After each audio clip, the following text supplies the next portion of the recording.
Hello guys, അങ്ങനെ നമ്മുടെ exam ഒക്കെ എത്തിയിട്ടുണ്ട്. നമ്മളുടെ പ്രിപ്പറേഷൻസ് ഒക്കെ കണ്ടില്ലേ? വലിയതായിട്ടൊന്നും ഇല്ലെങ്കിലും കുറച്ചൊക്കെ നമ്മൾ എന്തൊക്കെയോ പഠിച്ചിട്ടുണ്ട്. പിന്നെ ഈ പരീക്ഷയുടെ ഇടയിൽ ഒടുക്കത്തെ വിശപ്പായിരിക്കുന്നു. അതുകൊണ്ട് തന്നെ കുറച്ച് ഫുഡും ആസ്വദിച്ചാണ് ഞങ്ങൾ പഠിച്ചത്.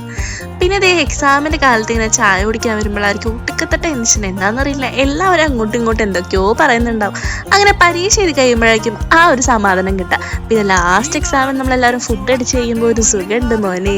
അങ്ങനെ ഇത് നമ്മുടെ ഫെയർവെല്ലും കൂടെ ഉണ്ടോ. നമ്മൾ തന്നെ നമുക്ക് ഫെയർവെൽ തന്നിട്ടുണ്ടായിരുന്നു. ശരിക്കും പറഞ്ഞു കഴിഞ്ഞാൽ ഭയങ്കര എക്സൈറ്റഡ് ആയിരുന്നു. കാരണം എല്ലാവരും ഇല്ല, കുറച്ച് പേരാണ് നമുക്കിതൊക്കെ സെറ്റ് ചെയ്തത്. അങ്ങനെ അതൊക്കെ നമ്മൾ എങ്ങനെയുണ്ടെന്നൊക്കെ അറിയാൻ വേണ്ടിയിട്ട്, പിന്നെ ആദ്യത്തെ എക്സ്പീരിയൻസ് ആണല്ലോ ഇതൊക്കെ. ശരിക്കും പറഞ്ഞാൽ ഭയങ്കര ഹാപ്പി ആയിരുന്നു. കാരണം ഇതൊക്കെ കാണുമ്പോൾ നമ്മുടെ മെമ്മറീസ് നമ്മൾ ഇത്രയും നാൾ പെട്ടെന്ന് കടന്നു പോയ പോലെയാണ് എനിക്ക് തോന്നിയിട്ടുണ്ടായിരുന്നത്. ശരിക്കും പറഞ്ഞു കഴിഞ്ഞാൽ ഇങ്ങനെ ഈ സമയമായെന്ന് എനിക്ക് ആലോചിക്കാനേ വയ്യ. പിന്നെ നമ്മൾ കുറേ വീഡിയോസൊക്കെ സെറ്റ് ചെയ്തിട്ടുണ്ടായിരുന്നു, അതൊക്കെ കണ്ടു. അതൊക്കെ കാണുമ്പോൾ ഭയങ്കര സന്തോഷമായിരുന്നു കേട്ടോ.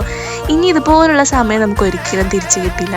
അതിനി എന്ന് കിട്ടിയാൽ പോലും ഇതുപോലെ എൻജോയ് ചെയ്യാനൊന്നും നമുക്ക് പറ്റില്ല കേട്ടോ. പിന്നെ നമ്മുടെ ഫ്രണ്ട് നമുക്കൊരു കുഞ്ഞ് ഗിഫ്റ്റ് ഒക്കെ തന്നായിരുന്നു. ഈ ഫോട്ടോ പിറക്കലായിരുന്നു ഒടുക്കത്തെ തിരക്ക് എല്ലാവർക്കും. പിന്നെ അവരുടെ എക്സ്പീരിയൻസ് ഒക്കെ എല്ലാവരും ഇങ്ങനെ പറഞ്ഞിട്ടുണ്ടായിരുന്നു.